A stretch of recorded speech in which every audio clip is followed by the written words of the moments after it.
Ladies and gentlemen, welcome to GameKheyl. This is Davies AKA Barely Average Gaming, and I am super excited to announce our guest for the day. This man has taken the entire UFC 4 community by storm, and he does a lot of things that we're going to discuss here tonight. We got ourselves Bane, aka Mr. Ben Davis. Bane, how are you doing today, brother? Could not be better, Naveed. Very blessed and humbled by the opportunity to speak with you on this show and just chat about a couple things. Absolutely. Looking forward to getting in the flow of things with you. It's been a pleasure to have you here. And, for someone who's been a part of different UFC 4 communities, I've seen you flourish. I've seen you grow. I've had the privilege of sharing the microphone booth with you on a couple of occasions. And I think I may not be at fault in my amateur opinion at this, but you are probably the best we've seen in the community so far. But there's more to come from you, aren't there? First and foremost, how are the preparations for the Bane Invitational? They're going. It's definitely a lot more than I was anticipating. And I was out of town the last few days, so getting back, there's just some last minute graphics that I needed to whip up and communicate with who's running production for me. Still waiting to hear back from them, but it's going to happen today, whether or not people like, whether or not it's completely finalized. It's going to be occurring at 2 p.m. Mountain Standard Time. Absolutely. This is going today, and for everyone watching, the links of everything that we're discussing will be shared down below, so make sure to give Bane some love, give some input if you'd like, because again, this is the first time Bane's doing this. Every time we try to put on a better presentation, and hopefully this is something that is going to get even better. And as for things getting better, I believe you've got some real big stalwarts of the community as part of this competition. Can you name a few of them, please? Absolutely. Yeah. I really wanted the best of the best, and people like Swab Jamie, people like Dabikin, JC21, Ed Parker, just to name a few of those 16 competitors will be in it. Formerly had Blake Tyler was part of it. He had to drop out, which was tough. Wanted that $5,000 winner. Naveed, I wanted Blake, but these things happen. EK Trixie, another guy, Venom Invitational winner, will be taking place. And the pot has gotten a lot bigger than I would have anticipated. It's about $500 right now. I think $510 at a late donation come in. And I started with $100 I was putting up. And so that was interesting to see the stakes get even larger over the last week or so. Yeah, that's the love that the community is pouring in for the man putting in the hours and the effort into making UFC community, or at least getting the eyeballs that it deserves. Just to jump back into what you've experienced so far as a commentator, I'm pretty sure it must have been a journey. You must have had a lot of experiences, both good and bad experiences that you've learned from, into becoming what I would consider as the best UFC 4 commentator in the community. Can you just walk us through a bit of that journey, a summary, if you will? Absolutely. Thank you so much for the comments. I have to disagree. I'll never be the best. I always just do my personal best, and I'm overjoyed that a lot of people seem to like that. But the journey started way back in high school for me as it pertains to sports broadcasting and commentary. So I worked as the president of this multimedia club, and what we would do was live stream all of the varsity home games, right? We did a couple of away games, but that's too much traveling and transportation for high schoolers.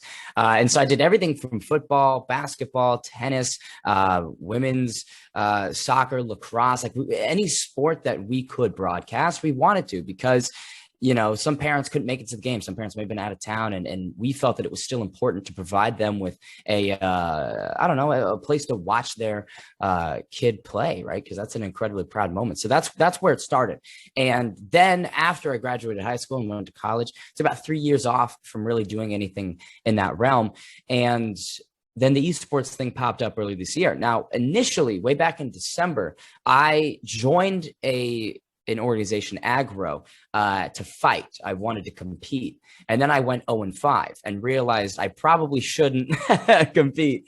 But there's other opportunities on the table for people that are in these organizations. And I saw that there was commentary. And so I was talking with the owners and the people that were affiliated. And I was like, look, I'd really love an opportunity to hop on the booth. And so from that point forward, they gave me a chance. They took a chance on me, and it's just been building and growing, and more organizations have welcomed me, and I've been so grateful for every opportunity. And that for me was at this point, I don't want to say capped off because that implies the conclusion, but the biggest highlight so far that to me says I'm doing the right thing and that this is what I should be focusing on is, of course, that $5,000 tournament that I was lucky enough and had in a weird opportunity to do that again. You remember, Naveed, I wasn't supposed to do that. I was supposed to be bailing and Marshall mine, but Marshall, with the surgery and the infection that he unfortunately had, was out, and short notice opportunity. The owners of the ESFL reached out to me. I'd done a couple of broadcasts with them in their second season. They're like, "Hey, we need you." And I was like, "Dude, I'm there." And so, and I guess that up to this point is where the journey's at with commentary. Is I feel incredibly supported, incredibly welcomed, and validated to some extent by the community to keep putting on shows and broadcasts. And I haven't been able to do so for the recent couple of weeks, man. I mean, I've had a lot of work. I'm working 12-hour days, Wednesday through Saturday. And so I'm really only able to do primetime Mondays and then UFL on Sundays. So when that ends, the internship's over, I'll be back to doing like four broadcasts a week. Yeah, I think in terms of for everyone listening, the biggest learning that comes out of this is you have to take your chances, even though you may start off with one thing, but you may find your niche and you can run with it. You can absolutely destroy it. But again, there is no substitute to hard work, and hard work is something that at least I can vouch for when it comes to the Bane.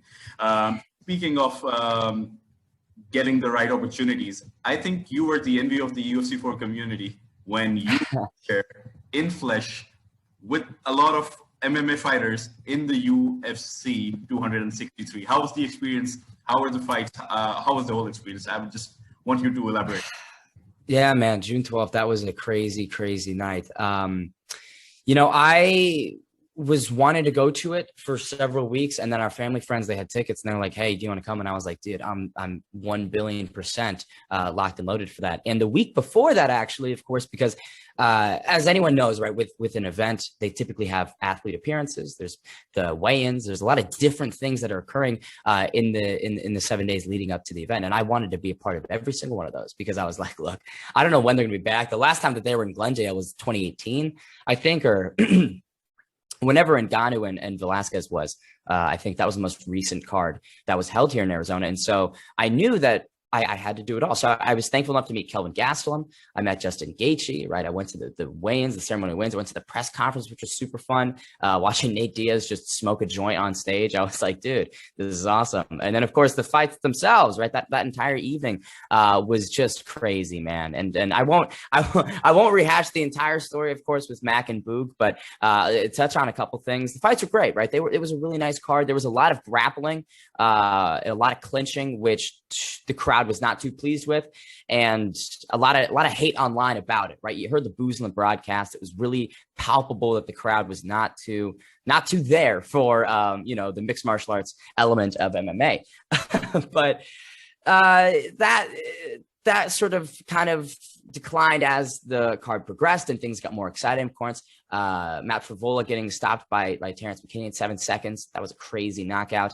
And then you had the change of the guard, the title in that flyweight scrap in the co-main event, or one of the co-main events rather, which was just awesome, because that entire week, everybody loved Brandon Moreno. And in terms of like fighter approval and people rallying behind a fighter, it went Nate Diaz, and then very close behind him was Brandon Moreno in terms of who the crowd wanted. And so to see him get that finish and in such a great performance too. I mean, shutting and neutralizing Figueiredo down like that is not something we've seen in Davison's career up until this point. I mean, the dude was 20-1. He killed Joseph Benavidez not once but twice. So it's like the fact that Moreno gets that jab knocked down a little bit and then chokes him out. It's just a really good moment. And then the main event was it was interesting. I mean, I like Adesanya. I like Vettori. Did I think the fight was great? Adesanya did what he needed to do. It didn't take too many risks in this one. It was a very measured approach. And look, champ got it done. Vettori was in a position where the pressure was on him, and Adesanya to some extent, right, to bounce back from the Blachowicz fight, but more so with all the trash talking Vettori had.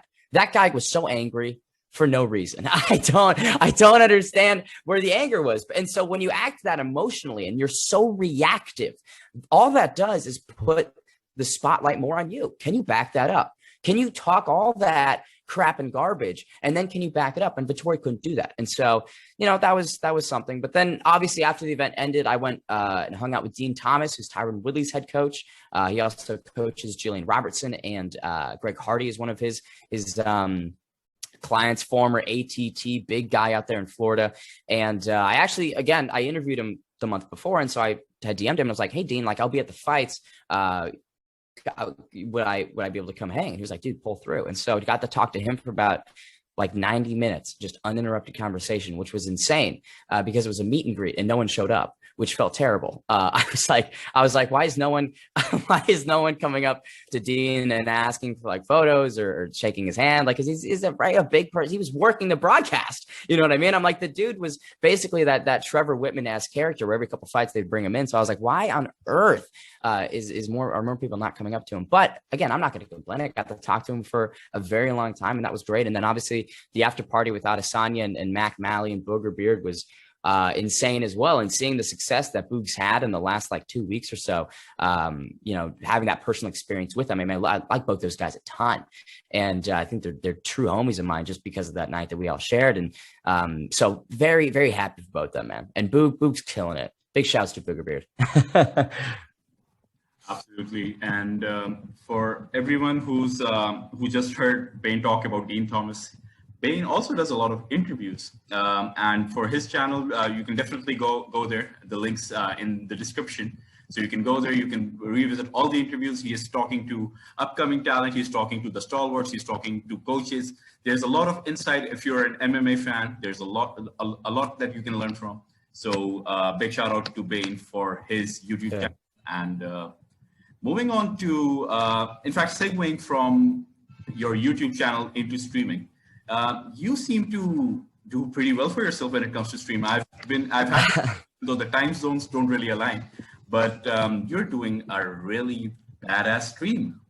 Thank you, man. I appreciate that. Something that I talk about a lot with kind of streaming and just content creation in general is my cornerstone of anything I put out on the internet. More so just streaming. My Twitter is more just shit posting and memes, but when it's actually like a broadcast, I take it very seriously because I truly believe that if someone's giving you their time, then you are obligated to give the best that you have back to them. Because again, they're not going to get that back. You can't go out and find time on the ground. You can't go out and buy time. That's not how time works. And so for people that are in my community in the Bane gang and they show up and they show out consistently and every day that I do a stream, it really just makes me feel motivated and supported to keep bringing the best that I can. That's why I try to make every second action-packed and fun. And whatever we're doing, could be Warzone, could be Valorant, could be anything. A just chatting stream. I have an intense desire to make it the best stream possible every time out, because that's what any viewer, any follower, any subscriber, anybody, that's what they deserve, in my opinion. And so I'm glad to see that is reciprocated somewhat in more quantitative measures, right? With follows and the viewership rising and things like that. Like that does make me feel supported, because it's like, okay, there is a very tangible kind of result of the effort that you put in. Your approach to streaming, that results in people tuning in. But you can't have that be the focus. So I was streaming. My brother got me into Twitch streaming. He was a Twitch streamer and he just on and off for like 3 years. And I always tuned into his streams, and I was like, you know what, why don't I try this? Because in high school, I tried to do the whole YouTube thing. For 6 months, man, I spent like 2 to 3 hours a day editing videos and putting out videos. And I did everything from CSGO. I did like a Pokemon playthrough. I just tried to do as many different things as possible and edit it to the best of my ability. And I think I got 11 subscribers throughout that entire time. And that was frustrating to me because at that point in my life, I wanted the more quantitative aspects of it. I only was focusing on the numbers. And I think that completely compromised my ability to grow because my mindset was in the wrong place. Whenever you switch your mindset to being about, like I am these days, about the viewer and focusing on the, as Amazon would call it, customer obsession, right? Making sure that the customer is well taken care of and always being obsessed about their experience. That will ultimately lead you way farther than if you're focusing on numbers, if you're focusing on average viewership, if you're focusing on subscribers. Anytime you look to those figures and that's the metric that you are kind of saying, this is where I place my success, that's how I view my success, is these numbers, you're going to fail and you're going to be disappointed. You're going to get burnt out. Because I shifted back to that with Twitch. A couple months ago, I shifted back to thinking about the numbers. And then I realized, and I had to apologize because the people that were sticking around, the 3 to 5 people that would consistently watch, I was like, that is so disrespectful to them. That is so disrespectful to the people that do show up. You telling them you're not enough, you saying to them your time is not enough for me to feel motivated.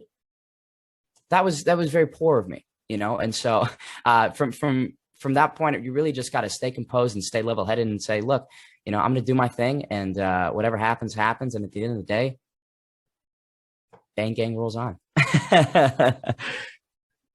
Yeah, I think there's a big lesson for any aspiring YouTuber or anyone who streams live, because again, like you mentioned, time is something that you cannot regain. It's not something that is something that you can reinvest. You have to ensure that for everyone who's spending their time, it gets the respect that they deserve. Whether you have one person watching you or 5 people, the audience will come. Once you do justice to the audience that you have, it's going to grow. And there's only nice things to say about what you're doing. And I think your approach towards this is absolutely brilliant.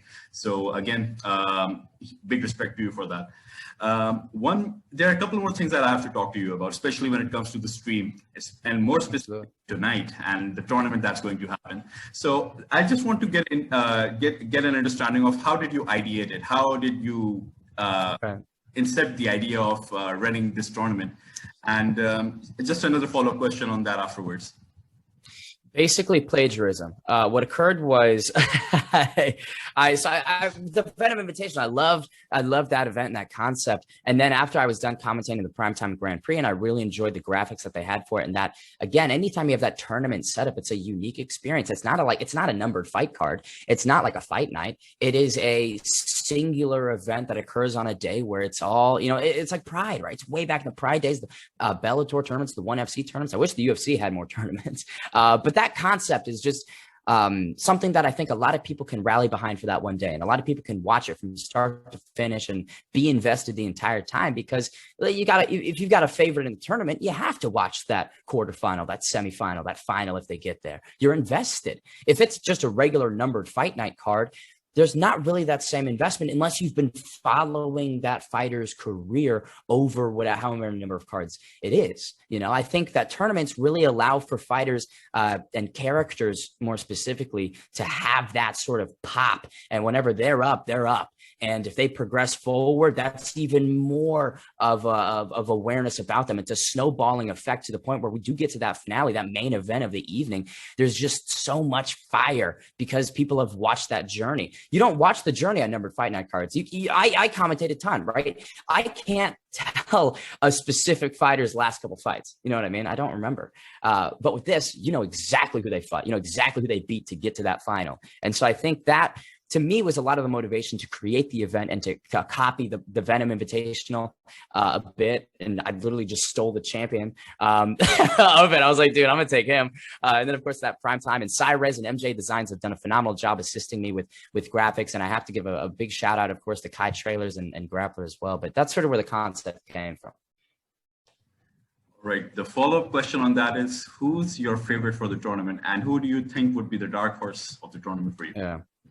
It's a good question. You know, it's funny. Dark horse implicitly means unknown, but these guys are all pretty known. I would say the one guy that I think is flying under people's radars. And again, I'm not sure in terms of my marketing and building awareness for this event, how effective of a job I've done, if people are really latching on and seeing that bracket and going, you know, I wonder who. But I would say Liam. Liam's a guy that is incredibly skilled. I mean, he's 13-0 in aggro, which again is more of a calf casual league, but he's the first double champion of the organization. Again, undefeated pound for pound #1. So I think Liam's a guy that if he really gets into his flow, he can go toe to toe with these world beaters, Ed, Swab, Jamie, JC, Papa Lemur. You know, I think Liam can stand with them, but he doesn't typically compete at those levels. Not that he can't, right? It's just he doesn't. So I think that while that might be the dark horse, I would probably put stock in the well-knowns of this tournament. I'd say Jamie's got a great chance. I'd say Ed Parker is all we can't count him out. JC21, Papa Lemur, Davikin just joined. Blake Tyler dropped out earlier today. Davikin stepped in. He was the first ESFL Xbox champion, I believe. So, I think that either way, the fans are going to win. I absolutely agree to that. For everyone watching, the tournament takes place in just a couple of hours. So if you are there, if you have the time, if you have the means, you better have time for this tournament. This is going to be a banger. I mean, if you look at the card, it looks super stacked. It has some amazing fighters, some names that you might not be very familiar with, like Bane mentioned, and some names who have been there since UFC 1, UFC 2, 3, and 4. But at the end of the day, only the best will stand, and they will win the cash prize of, I believe, somewhere around $500. And the pot keeps growing by the looks of it. Keeps going up. It is, and let's see where we end up at the end of the night. So again, good luck to everyone involved. Good luck to you, Bane, for that. Moving towards a bit of a serious topic when it comes to community, and especially with my conversation with one of the previous streamers, Miss Ayala, one of my favorite streamers actually, and we went into depth talking about people using streams as coping mechanisms.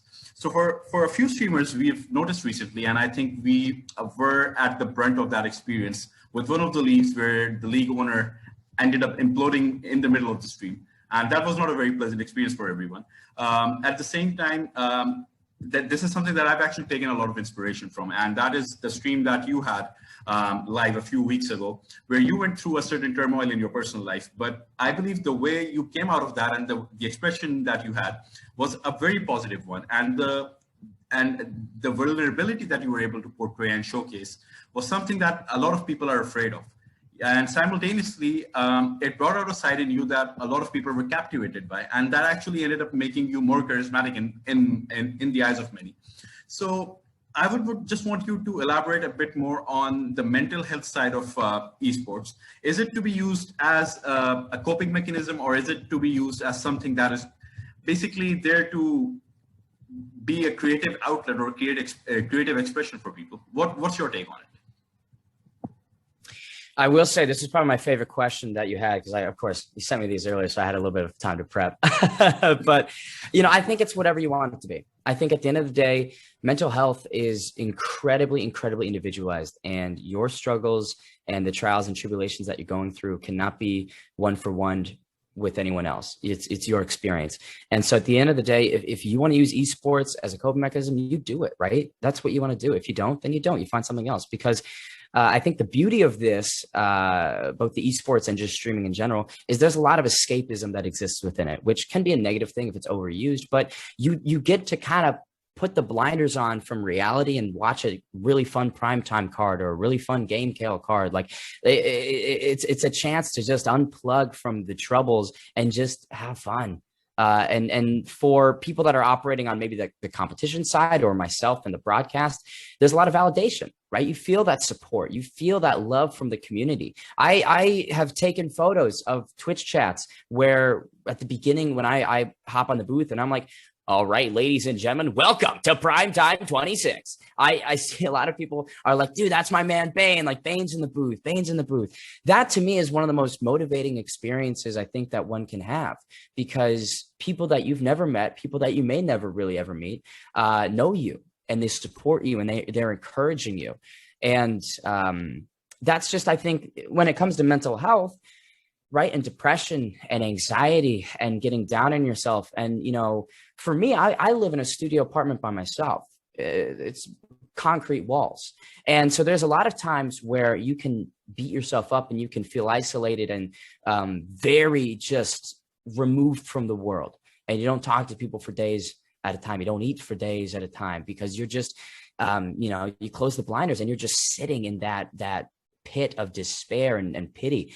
But when you're on a booth and people love you like that, and they encourage you the way that they do, and you have that community, it really just is like a ladder that someone's giving you to help climb out of that pit, man. And so whatever way you want to use esports or streaming, I think it's your choice. And, I think one of the questions you asked is there a healthier approach, which I think is a good question. And that is the same answer that I'm going to give. Who knows? The healthiest approach for somebody could be streaming 4 hours a day. You know, the healthiest approach could be sparring with the Kingsmen or the EK members and getting better and competing, right? That is a question that I just can't answer. My healthiest approach, my own personal healthiest approach at this point is, you know, working out and self-improvement. And this tournament, right? Creating something like this is something that absolutely falls into that mental health category, because it's my constructive process and self-expression and the outlet that I'm utilizing streaming and commentary for. And so whatever the healthiest approach is for you, anybody who has issues with that, anybody who criticizes how you're doing something, if you know in your heart of hearts that that's what you have to do, any criticism, water off your shoulders. Let that just go, because they don't know you. They don't know what you're dealing with. And therefore, they can't really provide criticism or judgment because they're not you. So whatever your healthiest approach is, man, that's it. Don't stray away from that. Dedicate yourself to it. Commit to the approach, and don't give up. Really thoughtful words there, Bane. I believe this is something that would resonate with a lot of people, considering my own personal mental health bouts, so to say. I believe there are a lot of approaches that you can take, but again, you just do you at the end of the day. If it works out for Absolutely. you, best thing for you, then that's probably the way to go. Just one final question there left for us, Bane. I know you are an ambitious man. You have some really lofty goals for yourself. I remember that story that you told us about your stand moment with John Anik. So that is something that I have as well. But at the same time, you are an ambitious man. I believe you've set yourself a target of reaching UFC 4. But I'm sure, sorry, not UFC 4, but UFC in general. My apologies there. But when you talk about goals and aspirations that you have for yourself, can you share with us some goals that you have? So perhaps maybe 10 or 15 years down the line, we would go back to this interview and feel really good about ourselves. Hopefully, man. Yeah, goals are interesting because they change very easily. You know, when I was, because obviously I'm a senior at Arizona State University, and I'm getting a degree in honors finance. And so it's like I had a lot of that that academic knowledge, and that was my focus for 3 years. You know, I was thinking about private equity. I was thinking about wealth management, financial modeling, and projecting, things that are very, very technical. And I did that for 3 years. And that was my goal. I wanted a career in that. I wanted to have the house in Malibu and all those different things. And then you realized I'm not fulfilled at all. Then you look in the mirror and you're like, I'm not very happy. And you're like, all my friends around me are very motivated. They're very intellectual and ambitious people. But at the end of the day, if you're a square, you're not going to fit in a circular hole ever. And I realized that. And that's another reason why I've done the streaming, man, is because it's like that is kind of where my passions lie. And that is where a lot more of my skill sets present themselves. I was skilled in the business side of things. I have a lot of interpersonal skills. And that's really what that realm is all about. It's just about networking. But it's difficult to network when you don't really feel it, right? It's difficult to be in that scene if you're not very happy. And so with streaming, I think a goal of mine is just to keep doing it and keep enjoying it. With the commentating, absolutely, man. I'd love to work for an actual MMA promotion. I would love the chance to be on a booth. And that's why I tag people on Twitter like Campbell McLaren and Bellator and LFA and, Roadside and Cage Warriors. Cause I'm like, look, at the end of the day, and you mentioned this earlier, it's about shooting your shot. It's about saying the worst thing that people can do is either say no or never respond to you in the first place. So why not just at them anyways? Because if they do decide to take a chance, and if Campbell McLaren reaches, I'm supposed to interview Campbell, by the way. I've been working with his team for 2 months, trying to find a date, which is another reason why I'm comfortable adding him, because I'm like, hey, pal,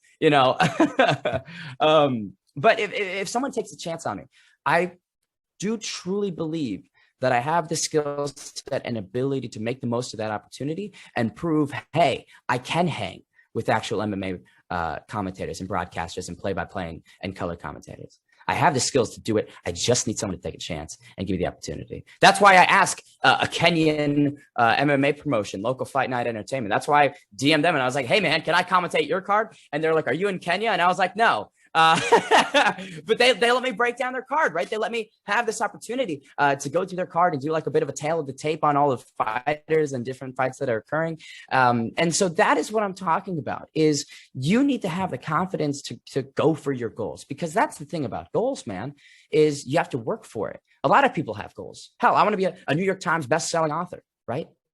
But if you don't put in the work, guess what? Your goal, it's a pipe dream and you're never going to achieve it.